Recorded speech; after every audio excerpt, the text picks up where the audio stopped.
to present about subsurface modeling for environmental remediation.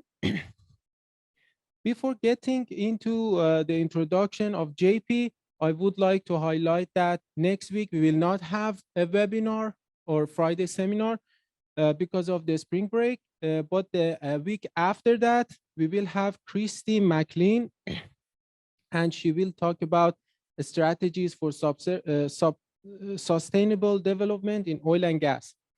So also for the logistics of the online attendees, we stay muted during the talk, and you can type the questions in the chat function of the Zoom meeting, and we will go through the questions right after the meeting. And also for the people who attended in person, please keep your questions for the end of the presentation. And now I invite Zoltan to introduce JP. Okay. Good morning. I'm very excited to introduce JP Brandenburg. JP is a rare type of geologist who is comfortable moving across discipline boundaries from structural geology to sedimentary geology to groundwater flow modeling. He got his PhD at the from the University of Michigan, where he worked on numerical modeling of viscous mantle flow and isotope geochemistry linked to that.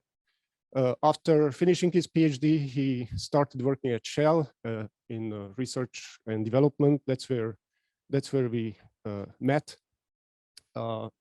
There he was working on problems of complex modeling complex structures. And then after a few years, he shifted focus. He left the oil industry and switched to the environmental industry, where he works now. Since then, he works with a variety of clients from the mining, energy, and water resources industries. And he's also doing research for the Department of Defense on sophisticated groundwater models. And one of the reasons he's here is to think together about how to build better subsurface models. JP. I think, am I off mute? Okay, wonderful. Well, thank you, everyone. I really appreciate the invitation. This is my first time out giving a talk in about 3 years now. I hope I'm not too rusty, but we'll see how it goes. So there we go. So Zoltan mentioned I started off in the geodynamics modeling world. This is a slide from my PhD work. This is as close as I got to greatness, I guess, and that was one of my figures got used in a Nature Geoscience paper, but I think it was a good illustration of the kind of modeling we were doing. So this was 2004 to 2008. You know, we were working in a cluster computing environment then, doing parallel computing and high performance computing, and to make a model of the mantle that actually was like rigorously was convecting as vigorously as it actually is, even though it's only centimeters per year convection velocities, like over billions of years. That actually is a fairly that pot's boiling fairly vigorously. And at the time, the best we could do to capture that was to make a two-dimensional model of a three-dimensional problem. So I have some sketches here about how we took that, to do a full 2D, full three-dimensional sphere with convection going on was beyond what we could do at the time. So it was scaled. So you have these, most of the models look like this. It looks like they have a little teeny tiny core in the center of the Earth. And that's actually because you scale it to make the surface area of the core relative to the surface area of the Earth the same in the two-dimensional geometry. Anyway, in the model here, this is thermochemical convection. So the colors are temperature, red is hot, blue is cold. All the little dots in there are particle tracers. And what we did was to take the denser mineral phases in the mantle and represent them as these little discrete particles that moved around in the fluid flow and prescribed a chemical component of density that way. And so not being satisfied just doing one thing, we had to couple that to something else. And we were working with people who did isotope geochemistry. And there's some interesting people who look at like ocean island basalts and mid-ocean ridges. There's some interesting things you can say about the evolution of the mantle over the history of the Earth and subduction of old oceanic crust and its reemergence in volcanic arcs. And that putting all those things together in one place and making these hypotheses actually work numerically is always a really interesting exercise, because there's a lot of very speculative ideas about how those isotopic series evolve. And then when you actually try to mimic that process and make the things work in detail, you really start to challenge the theories and find out where they stand up and where they fall down. And so I love that interdisciplinary kind of modeling work like that. I went from there on to Shell, where I worked with Zoltan for a number of years. This is one of the projects we worked on there. This is the East Kaibab monocline in Utah. And there are some Jurassic sandstones there that are very Aeolian sandstones. They're very coarse grained, they're very clean. And when they deform, they tend to form these really interesting deformation band structures. So you can find, what would otherwise be an unformed sandstone that's just totally shot through with these little shear bands that formed when it was folded in the formation of these laramide folds. And so we went out there and measured the orientation of a lot of these deformation bands, and compared that to models of kinematic structural deformation, where you make one of those thick skin laramide folds like that, and look at some strain ellipses and things to see how it matches up. I'm pointing in triumph here at a conjugate set of deformation bands. So I got one's going this way, the other's going this way. So we had an ongoing disagreement about whether or not there was actually conjugate sets of deformation bands in existence out there, and doing my Richard Nixon and pointing them out. And this is an example of the kind of structural geology forward modeling we did. In the background there is a sketch of some coherent reflectors from some really crappy seismic data. And this is one of these sites in one of these areas in Southern California in a transpressional environment, where you have deposition taking place on top of like some pretty vigorous compressional deformation. And so this was kind of a proof of concept demonstration that, with some pretty simple rules about how you have faults, how folding is related to those faults, and how you have sediment, just horizontal sedimentation on top of that, you can quickly build up these very structurally and stratigraphically convoluted structures.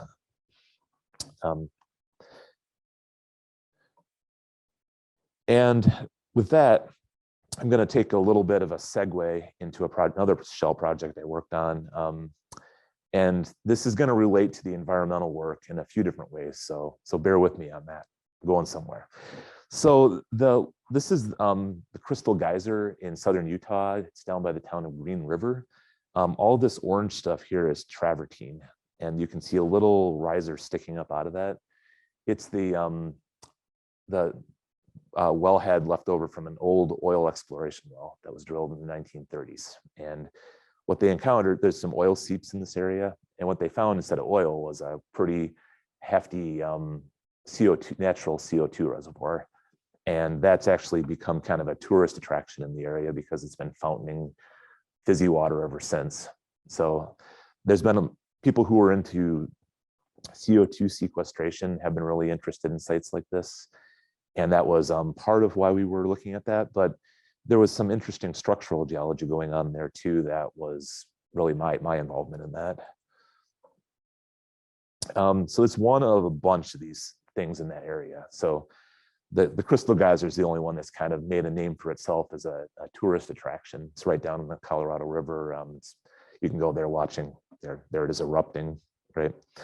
But there's a bunch of others. There's a number of them are also failed exploration wells that were fairly shallow and they encountered really strong CO2 rich groundwater and moved on. Some of them are actually natural occurring seeps, although it can be a little bit confused as to which is which. But in our field work there, these are all the different sites we tracked down and visited, and most of them are much further off the beaten path than that Crystal Geyser. Here's a map. Again, there's another one of these sort of thick skin folds over here to the west. Here's the Colorado River. And there are a couple of faults in the area here. And they're both at the sort of, if you've been to Moab, and I know there's many geology field trips to Moab. It's almost like if you're going to do anything with salt tectonics, it's obligatory. I think you have to go. So there's a system of normal faults there, the Moab fault. You keep going to the west, this is sort of the very tail end of that same system. And there's a little oil field right here. It's actually a subsalt Mississippian carbonate. Wasn't anything spectacular, but those are the sorts of things that they were going for in this region here. And this is that little Grand Wash fault right here. And there's a very interesting graben right to the south there. But you can see how those the little red triangles there are those natural CO2 geysers, which were actually exploration wells or other seeps. There's also a lot of native travertine in this area around those things too. Like, so they're in outcrops, you find these like beautiful banded travertine occurrences that are related to those CO2 accumulations. Structurally, this is what that looks like. This is where my contribution to this project was helping build these subsurface models for these structures, just like you would for an oil field. We're just going to say, well, okay, well, it's not gas, it's CO2, but we'll do the same exercise. And there's the crystal geyser on the hanging wall of this fault here. This is the other graben.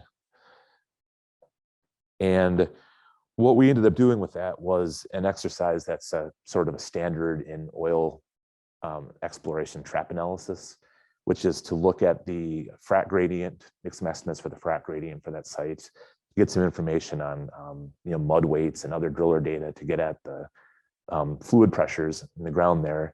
And it actually, the very crest of this thing is very, very close to an effective stress of 0 from the CO2 accumulation.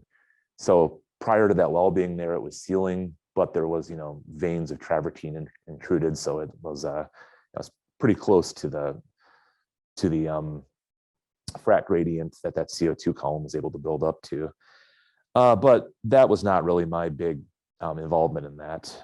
This is going to come back. So, this type of trap analysis. So I'm going to leave you guessing there for a minute and move on into the environmental world. So I mentioned before that this geyser is actually an old exploration well. It's the Glen Ruby 2, or well, 1 well, drilled, checking out some oil seeps, found CO2, not successful as an oil producer, but it's successful as a tourist attraction.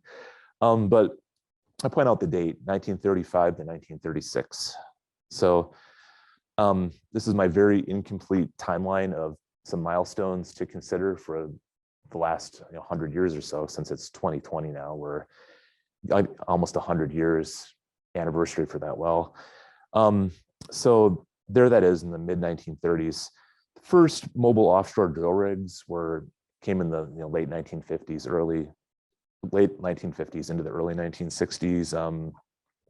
First commercial 3D seismic survey, mid 1970s, and the software that everyone loves, Petrel, came out very into the 1990s. Meanwhile, US EPA wasn't established until 1970, and then not much happened until the early 1980s when CERCLA was passed. That's the Superfund Act, and that's when EPA actually got some clout to start making things happen. And so there's a lot of white space here. So there, for about at least 50 years, the oil industry was very mature, was doing really good science, and the environmental industry didn't even exist yet. It wasn't even a thought. So there's always this like phase shift between whatever the latest and greatest thing that the oil industry is using that could be useful. It hasn't appeared in the environmental world yet. So that lag is always there, but it's getting shorter and shorter. It's kind of like Zeno's paradox. Like you can half the distance, but you can never completely catch up. So a little bit of an overview about how this environmental industry works. It's very driven by contaminants, like, and that has to do with when EPA came into existence and looked at all the environmental issues we were facing. They kind of said there's so many chemicals out there that could be a problem. We can't possibly have any kind of a comprehensive list. And so it's been very structured around emerging contaminants. So, like establishing, picking a family of chemicals that are known to be a problem, maybe associated with some industrial process, maybe not, and kind of building the regulatory structure around that. So this is another partial list. These are a few that are frequent players in my world, I guess we could say it that way. So you have the hydrocarbons, and the two big families of those are BTEX and PAHs. And so BTEX is benzene, toluene, ethylbenzene, and xylene. And those are things that are in crude oil, they're in motor fuels, they're in a lot of refined petroleum products. And then the PAHs are the polycyclic aromatic hydrocarbons. Those are things like naphthalene. You find them in heavier refined petroleum products. Some of these you find them a lot in diesel fuel. And then there's some really unusual places PAHs turn up too, like one is from manufactured gas sites. And so way back before Glen Ruby, before the oil industry, we were starting to gasify our cities. And the easiest way to get natural gas back then, before there was, wells, was to make it out of coal. And so there's a lot of sites around the United States and elsewhere in the world where they had coal gasification plants, where they had these chemical processes where they heated up the coal, drove off the natural gas, captured that, and sent it out to be burned in like street lamps or homes or whatever. And that generated a tremendous amount of residues. And those are things like coal tar, they call it as one example, but they tend to be soups of these PAHs. So that's where those show up. Fuel additives, MTBE and tetraethyl lead both had their day. Actually, tetraethyl lead is still used in aviation gasoline, but not for the rest of us. So you rarely find those things on their own. They almost always were part of a co-contamination from a fuels release site. Chlorinated volatile organic compounds is probably where I spend 90% of my time working. So these are a family of light hydrocarbons where some of the hydrogens have been replaced with chlorines. Carbon tetrachloride was a real common one. These two right here, tetrachloroethene and trichloroethene, TCE and PCE, are like industry drivers. Those were one of these chemicals that were produced. They're a great solvent. They have all kinds of interesting applications. The thought was they're not very flammable, so they're pretty harmless. Use them and then they evaporate. How wonderful. So they were very heavily used through the mid part of the century, and on such a quantity. It's almost like more than anything being special about those chemicals is economies of scale kind of thing. One of those emerging contaminants I mentioned is 1,4-dioxane. It's not necessarily used all that much on its own, but it was a stabilizer for 1,1,1-TCA, which was another kind of chlorinated volatile organic compound solvent that was used. Metals come up a lot for a lot of different reasons, especially with anything that has to do with coal combustion residuals. Dealing with metals and groundwater is always a big one. And PCBs were interesting because those were very front and center for a while in the 1980s and 1990s, but they're not very mobile in groundwater. So most of the concerns there are things with just cleaning up soil, and they don't migrate in big groundwater plumes like some of these other things do. And those are used a lot in like cooling oils, transformer oils, heat transfer applications. One that you might hear of in the news now and then is these PFAS. This is a emerging contaminant. It's not emerging in the sense that it's this new chemical that we're using now. It's been around just as long as some of those others were. It's just now that we're catching up to the importance of it as the health effects of it. And I'm not going to talk much. We can maybe discuss it later at the end. The only thing I do want to add about PFAS is that with these other contaminants, we're usually talking about parts per million, parts per billion. PFAS, it's all parts per trillion, because they are, they're basically waterproofing agents or things used for non-aqueous firefighting applications.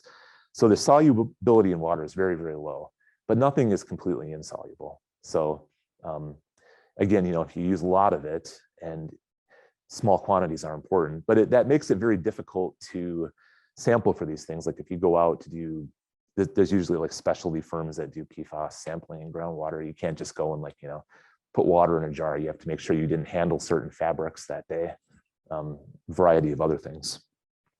Anyway, so that's the intro to environmental consulting via specific contaminants.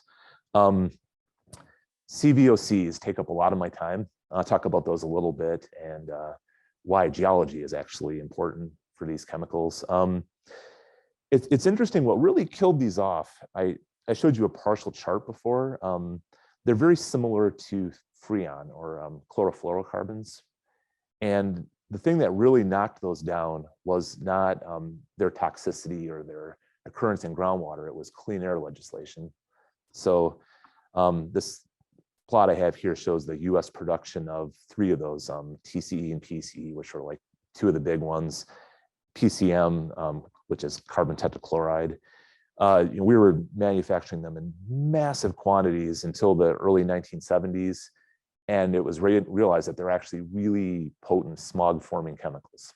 And so the first real limitations came on, in places like Los Angeles, where they had horrific smog problems, recognizing that controlling this kind of contaminant can help with that smog a lot. And then they're also ozone destroying chemicals, just like chlorofluorocarbons. So the Montreal Protocol, which limited the use of certain refrigerants, also really limited the use of some of these chlorinated compounds.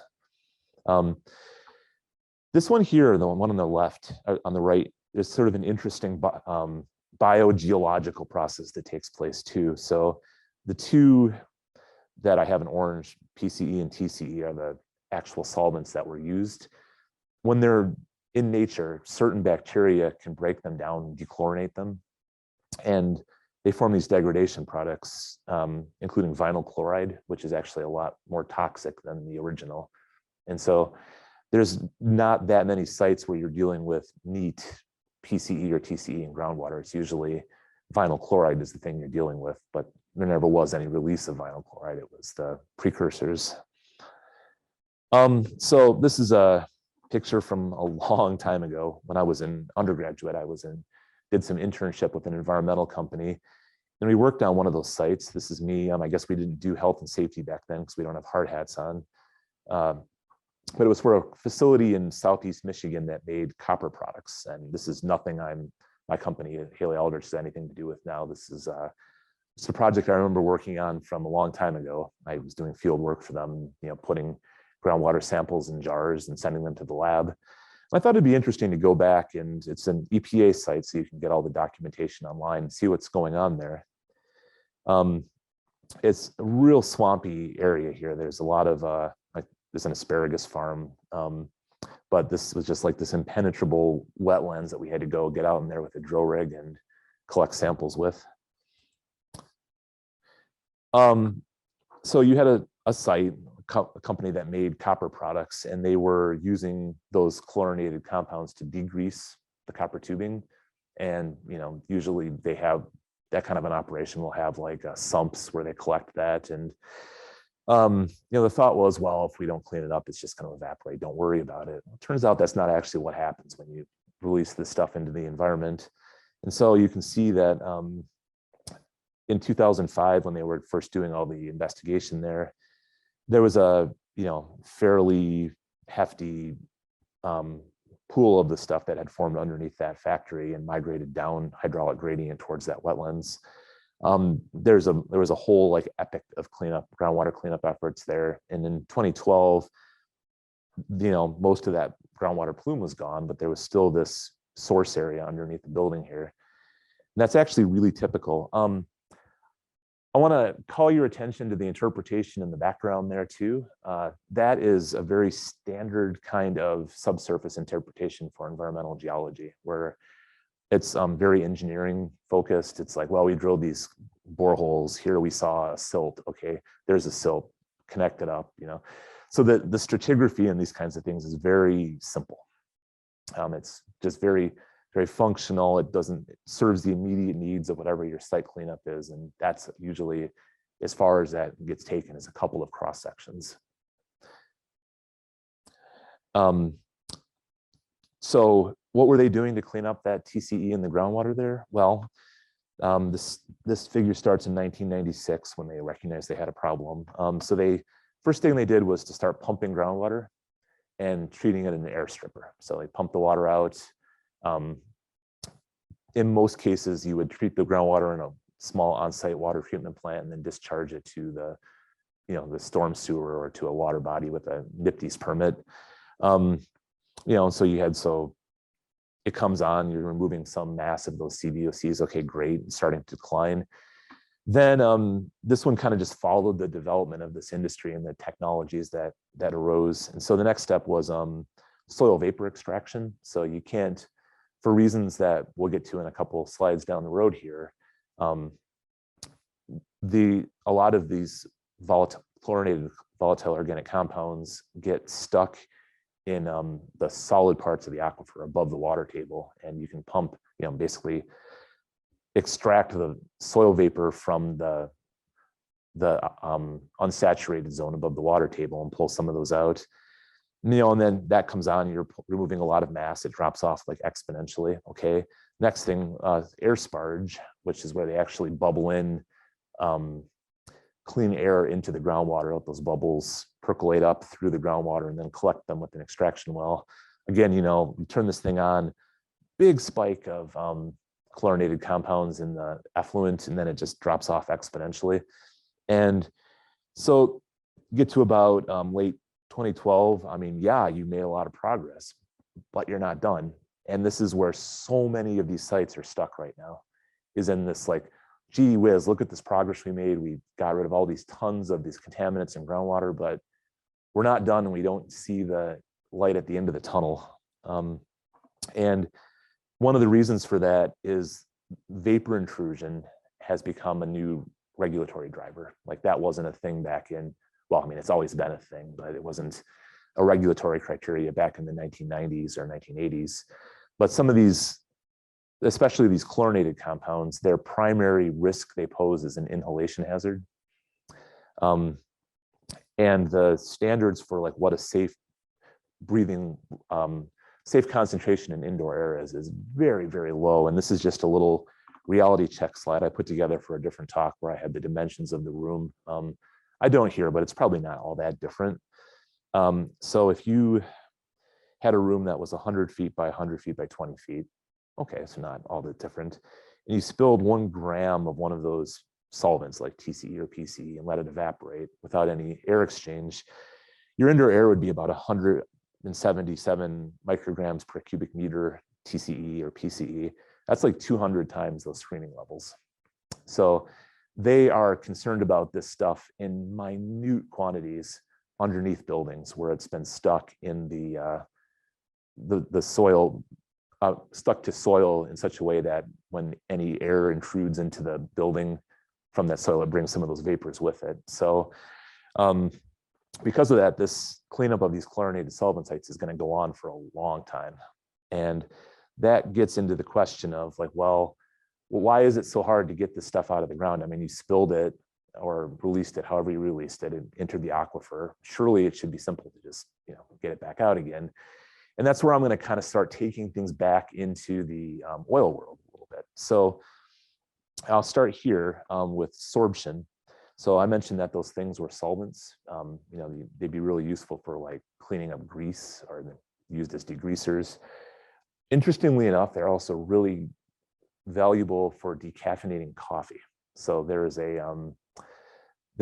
some of these releases are actually related to beverage production facilities and not, like places where they were making engine blocks or something. I thought that was kind of an interesting place to see these things show up. It just shows you how prevalent their use was. But because they are such good solvents, they also have a real affinity for any organic matter in your aquifer. And what I've shown here, this is the KOC. This is the organic carbon, soil organic carbon partition coefficient, right? And they're all different too. So these chemicals are similar to each other, but they're not the same. And so something that has a high organic partition coefficient will want to be more strongly sorbed into all that organic matter in the soil. The lower it is, the less so, the more mobile it is. And something that would be like chloride or bromide would have a KOC of 0. Like it wouldn't have any preference for organic matter. It just go passively with the groundwater. Interesting too, although that's a talk for another day, is that not all organic matter is created equal, and certain types of organic matter seem to affect these chemicals differently. So it gets used as sort of a universal measurement for how that sorption behavior, but it isn't, it's not that perfect of a kind of a characterization. But to show you what the effect of those looks like, these are a few of our chlorinated friends plus that 1,4-dioxane, that emerging contaminant I mentioned. So the chart here shows the orange fraction of the pie is in equilibrium, how much of that chemical would be in groundwater. Or sorry, the blue is groundwater and the orange is the fraction that would be sorbed to solids in the soil. So PCE, very strong affinity for organic compounds. If your soil had 1% organic carbon, you'd have like the vast majority of that PCE would be stuck to that organic matter in the soil and not mobile with the groundwater. So it's staying put. And then something like 1,4-dioxane, in contrast, it doesn't depend that much on the organic content of the soil. So there's one thing that can vary with geology, right? Like it would be remarkable if you had an aquifer and you said, well, the whole thing is a uniform organic carbon content of 0.01%. Well, not really. I mean, it's discretely distributed. And I always thought that was an interesting thing. And I don't know that there's a good way to know how you'd have, and this is like anything like buried plant matter or vegetable matter, humus. So that's one facet of like what can affect the mobility of these things and cleaning them up harder. The other is that they are not aqueous phase liquids all the time. So the environmental industry term is NAPL, non-aqueous phase liquid. And for those of us who've worked in the oil industry, we're very familiar with a type of NAPL, which is oil, right? So it's immiscible in water, and left to its own devices, they'll form separate phases. Those chlorinated solvents are almost all what's called a DNAPL, which is a dense non-aqueous phase liquid. So their non-aqueous phase density is like a few percent denser than water. And these are actually from that copper facilities slide I was showing you before. It's kind of interesting. So they put a dye in the water here that turns green in the presence of those chlorinated compounds. So the green stuff here is actually the water from that sample, and the clear stuff on the bottom is the non-aqueous occurrence of that. I think it was TCE in this case. So the green stuff is actually the water, the clear stuff is the contaminant, which you start to see some interesting parallels with the kinds of petrophysical stuff we do in oil now.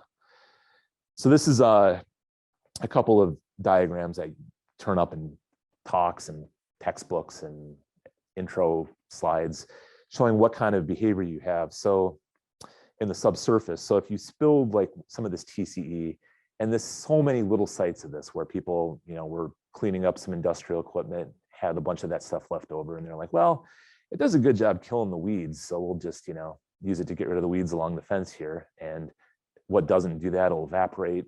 And this is what 1960s, we don't do that anymore. But well, the part that doesn't evaporate actually will penetrate down into your aquifer as a non-aqueous phase liquid. So it's kind of like reverse hydrocarbon migration. And you get these little tiny ganglia that form. And then you get into the whole interesting world of like multi-phase fluid flow in an aquifer. And it's even more complicated above the water table where your pore space isn't completely saturated. There's a lot of air in the pore space. It can become a very complicated system.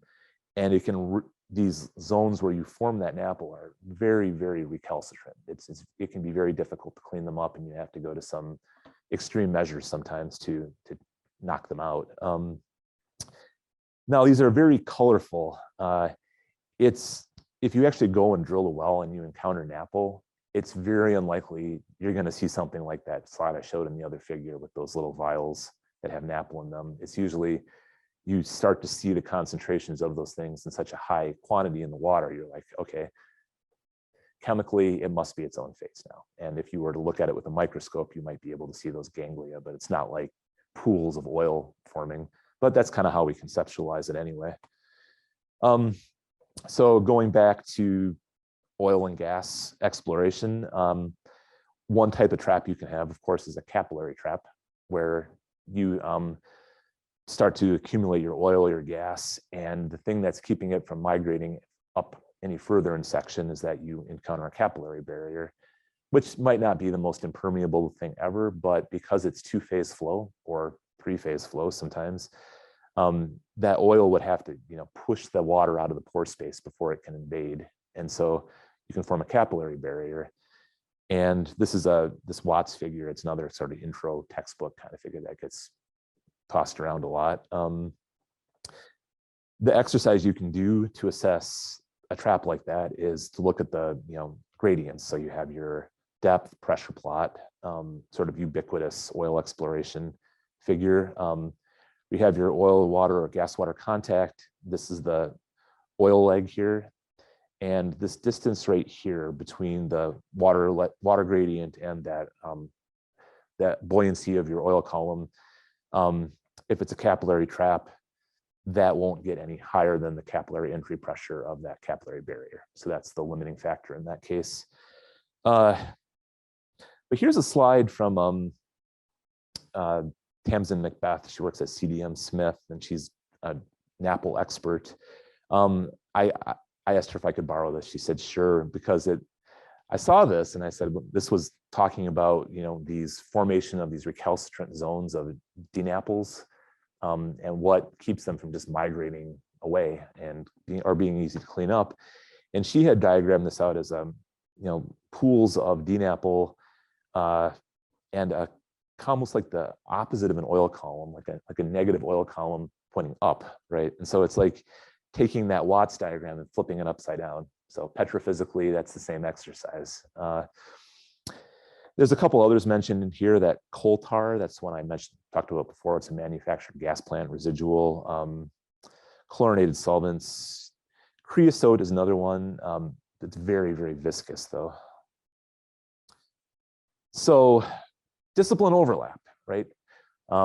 This is a figure I got about the sort of average effectiveness of different types of recovery mechanisms. So the orange bar there would be 100% of the oil you have in place. And then, starting down at the bottom, sort of expansion drive, solution gas drive, gravity drainage, water influx, sort of primary production mechanisms might get you to 20 to 40% of the movable oil in place. But to really get 80+% recovery from a conventional oil reservoir, you get into things like steam floods or surfactant floods and water flood. And so those are the oil industry methods. That's exactly where we need to be in the environmental industry, right? Because we've gotten the easy oil, we've gotten our easy contaminants. Now we're kind of in like tertiary production. And so you see a lot of techniques being employed now, like surfactant flushes or steam floods. And it's fascinating because it's almost like a little miniature, very shallow version of producing an oil field sometimes. Now, and of course, why I'm here talking to Zoltan is that geology is not really inseparable from these things. It's like, I think every project I've ever worked on doing professional geology, the people who looked at it first had found the first location in the world that was just a tank of uniform sand, and that was all you had to worry about. And I don't think I've ever seen a case where that actually ended up being true at the end of the day. The thing that really controls a lot of that sort of like tertiary production, or that, you know, the things that are really limiting our ability to absolutely close out these sites, are the geologic heterogeneities that you run into. And like I mentioned before, for example, like how do you have organic matter distributed in your reservoir, but also, you know, the plumbing of the thing, the how are your sand bodies connected to each other? Are they you know, if it's a super sandy kind of reservoir, it might not make any, or aquifer, it might not make a big difference, or it could be substantial. And you know, that's sort of the space we're in right now. So this was another figure I borrowed from that same Tyler and Finley paper. I don't know how well this has held up, but they had tried to relate the recoverability of oil to certain sedimentary facies. And I thought that was kind of an interesting concept, if you might do the same for you know, contaminant hydrology problems, you know, where you have things like turbidites, where you might, mud-rich turbidites, where you might have a hard time getting to 80% recovery, where, you know, if you have like barrier bars or wave-dominated deltas, it, you know, you might find your life to be a lot easier. And just, you know, the same argument holds for cleaning up a groundwater contamination plume, or cleaning up or getting the oil out in the first place. I actually had an earlier version of this talk. I think I called it something clever like how to get the same oil out of the ground twice, when I was talking about the petroleum hydrocarbon contamination cleanup. So there are some people in the community of stratigraphers out there who have thought, you know, much these same thoughts. And they said, well, you know, since oil companies have been thinking about these problems for the reasons I just went through, maybe there's something we can borrow from them in terms of their subsurface interpretation that we can use to help us out. And so there's this idea of sequence stratigraphy. This is a very simplified Venn diagram slide I made here, though, that it kind of started in the oil and gas exploration world because you needed, you know, stratigraphic concepts to know where to look for your oil. Kind of grew up in oil and gas appraisal and production, where you needed to optimize your production strategy. And now it's kind of gotten through that phase shift into the environmental world. So we're using some of the same subsurface tools to look at things geologically. So there's a publication. This guy, Mike Schultz, Rick Kramer, Colin Plank, they're at a company now called Burns and McDonnell. That's kind of their specialty, is to do oil company style interpretations of stratigraphy for environmental sites. These other two guys are, Herb Levine is with the EPA. He is very much promotes this. So what they've come up with is this guide. It's published through EPA. It's their best practices for site management, environmental sequence stratigraphy. And one of the things that, it's great, they've come up with so many really useful insights into difficult sites with difficult to clean up aquifers. Their tools tend to be a little bit hard to apply quantitatively. They're usually very interpretive, like they could exist on a piece of paper as easily as they could on a computer screen. And so we're kind of at that, let's take this to the next step now. Talk briefly about the tools required for this. So these are just a couple of pictures I got off the internet.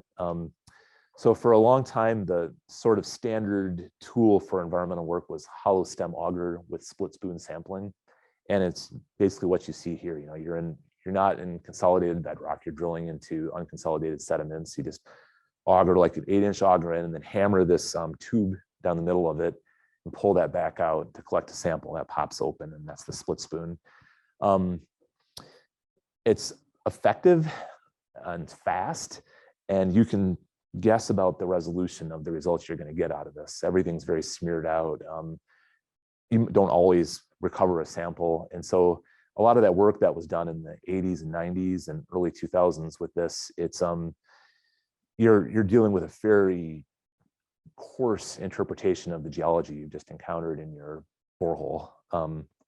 But there's been some big improvements. One of them is resonant sonic. I love this technique. They basically have a large hollow core barrel, and they put a big weight on it and vibrate it at a resonant frequency that causes it to, cut through the earth, and they're able to pull out a continuous core that's like, 30 feet long or 40 feet long. And for oil and gas, we're like, yes, so what?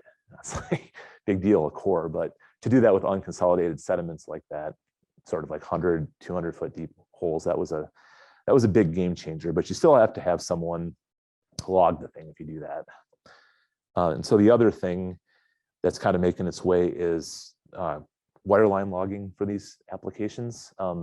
So certainly if we do work in bedrock aquifers, and you can use kind of oil company logs, gamma tools and resistivity and other open hole borehole tools, and they work just fine.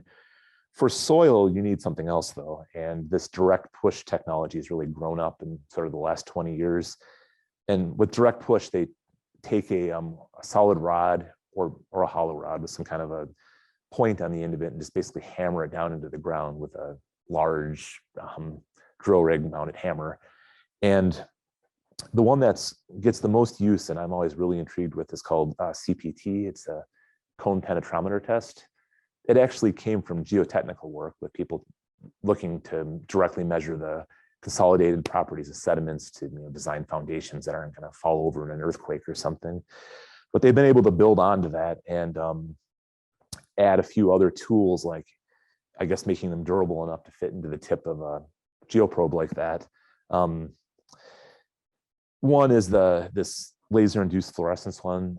They add a little bit of a dye into the groundwater in the vicinity of the probe, and if you have your contaminant present, it fluoresces, and you can kind of profile it that way. Membrane interface probe is another. There's also another group that has a downhole NMR tool that mounts on a direct push tool like this, and so that's nuclear magnetic resonance, and they are able to do some cool stuff with that in terms of estimating the porosity of the aquifer that they're drilling through. So there's a whole rash of these high resolution tools now, but still kind of a very older fashioned understanding of what you do with that information when it's collected. So I mentioned that ESS, that environmental sequence stratigraphy. This is an example from one of our stratigraphers, Chuck Payne, who's in our Oakland office. This is for a site in Los Angeles. There's about a few dozen of those direct push logs with that high resolution data, and he's gone in here in 3 dimensions and painstakingly interpreted sequence boundaries, and that's about as good as it gets for this type of product. And this is work from some of our colleagues at Burns and McDonnell. This is from the Wright-Patterson Air Force Base.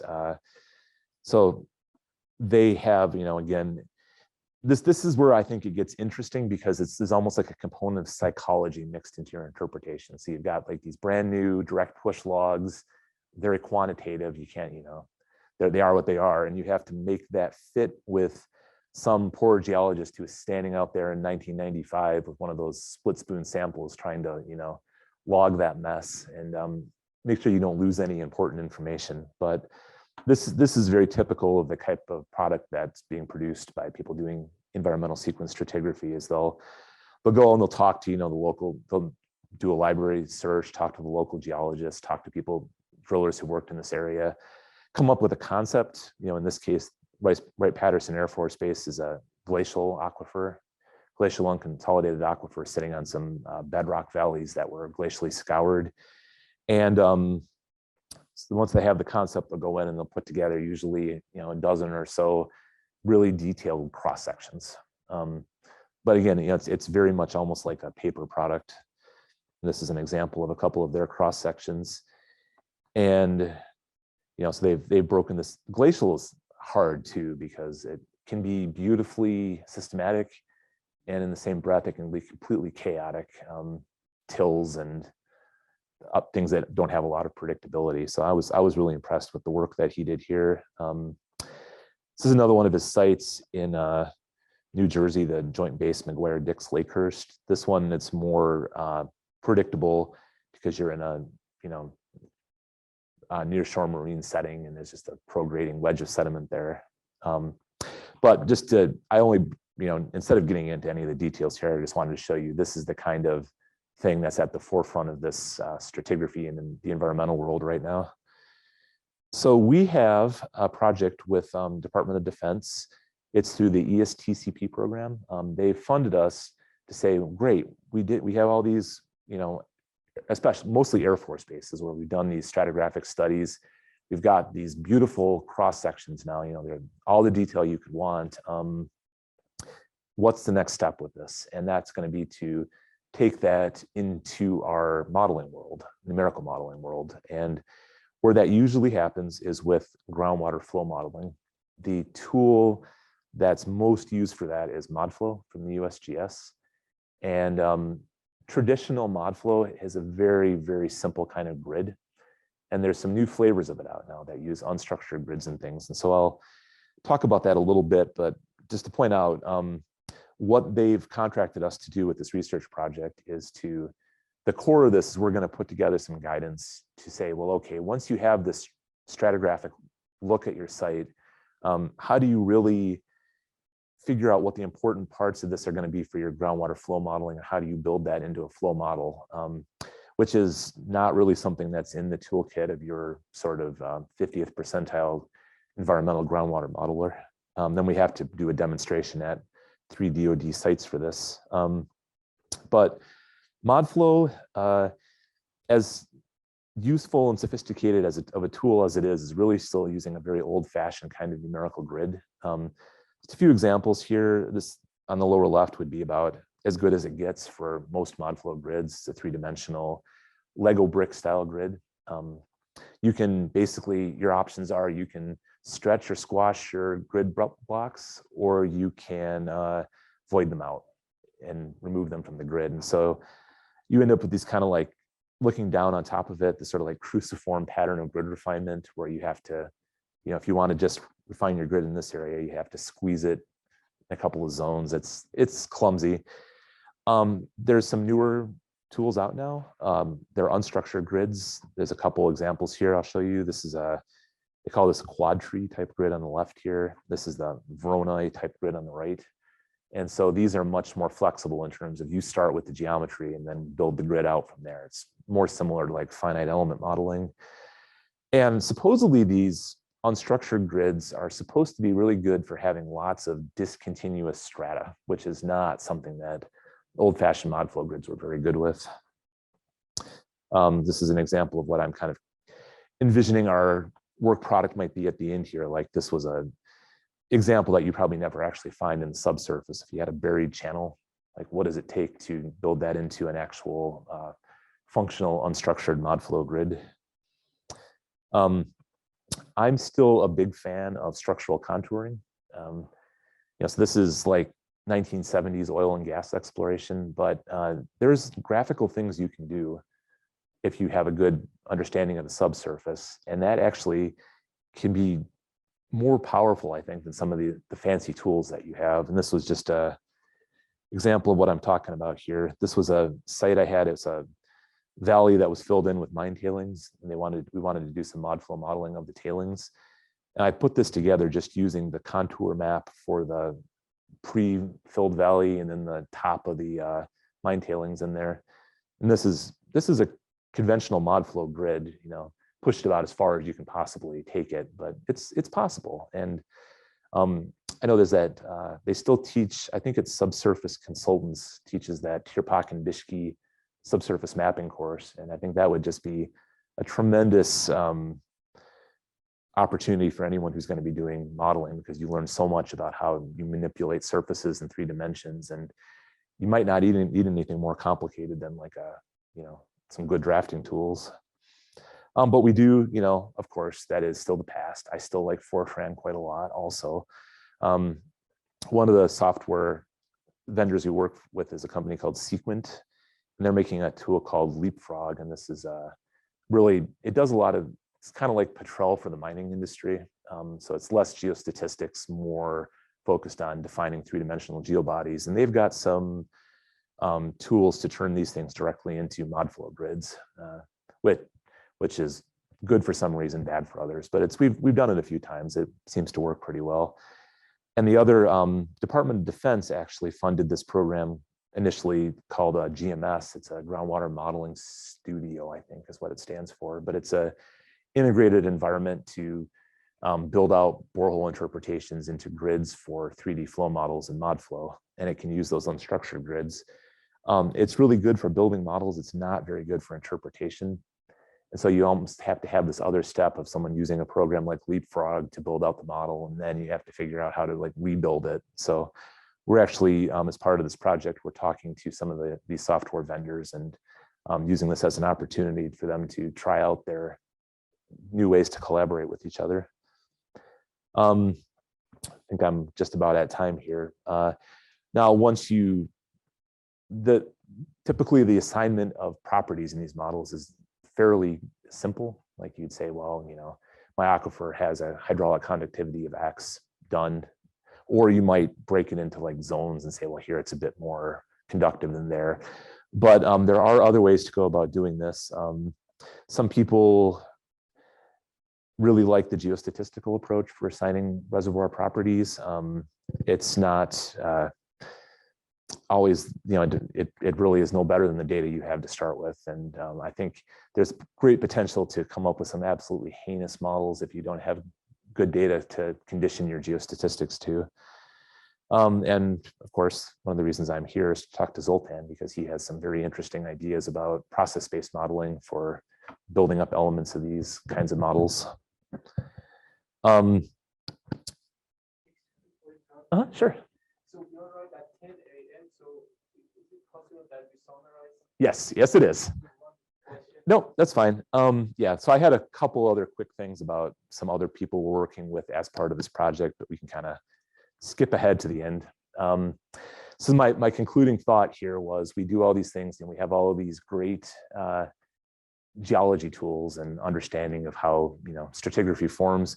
One of the things that you run into pretty frequently with environmental problems is, I don't know if there's a word for it yet, but I'm going to call it anthropogenic sedimentology, because you're rarely dealing with anything that was sitting how it was deposited originally geologically. And this is an example from a site in San Francisco where they were excavating to install the foundations from a new building. They uncovered a gold rush era shipwreck. So I don't think you could really argue that those were the original bay filling sediments there. Okay, that's my talk. Time for questions. Great. Thank you so much. So, very interesting talk. So we have time for one question only. Is there anyone? So while you are thinking about that, I have a question. So so you mentioned that it is important for you to collect like 30 feet long cores. So I was wondering if there is any test on the surface for that intact core, unconsolidated core that you usually use for characterization or Oh, sure. Yeah. Are you thinking like portable XRF or something? Yeah, or core flood, for example. So for example, in oil and gas, they want to take out intact cores to conduct core floods in intact rocks, or characterization of the rock in case that we don't have any drilling induced cores. So because of that, they would like to bring out intact cores. So I was wondering if there is such a case in this domain. Well, it's that's always a difficult one, because if you're dealing with unconsolidated sediments, like even if you're getting like a conventional barrel core from a bedrock oil well, there's always the opportunity that you're going to fracture it or damage it, and you're not looking at the in situ conditions, and that's 100 times worse if it's not consolidated sediments to begin with. Like they've always been disturbed because they must have been disturbed, right? Right. I don't know that there's a test to see how undisturbed they are, but we do quite often send like core plugs to labs to do like permeability analyses. but I don't know if there's anything in the field for that. Okay. Thank you so much. Huh? So there is Sure. question online. Sure. Maybe you can go one question. Okay, so the question is, how could geos get involved in the environmental arm of these engineering groups like Burns and McDonnell? Certainly work your network, I would say. I actually met those guys at Burns and McDonnell because Zoltan knew some of them from when he studied at Stanford, and I saw them like, I think it was Mike Schultz or Rick Kramer, one of those guys was one of your LinkedIn buddies. And I saw that he was like, he had similar interests, but worked in the environmental industry. And I talked to him, and that's actually how we met. So those kind of like professional social media environments like that are a great way to kind of expand your network.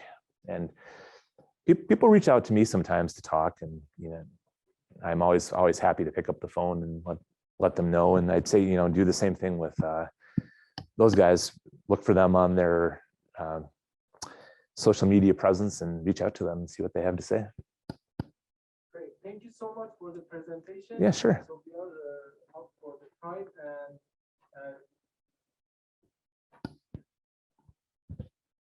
thank you so much for everyone to attend this talk, and thanks let's give you another round of applause for this presentation. The next talk will be in 2 weeks. Thank you, everyone.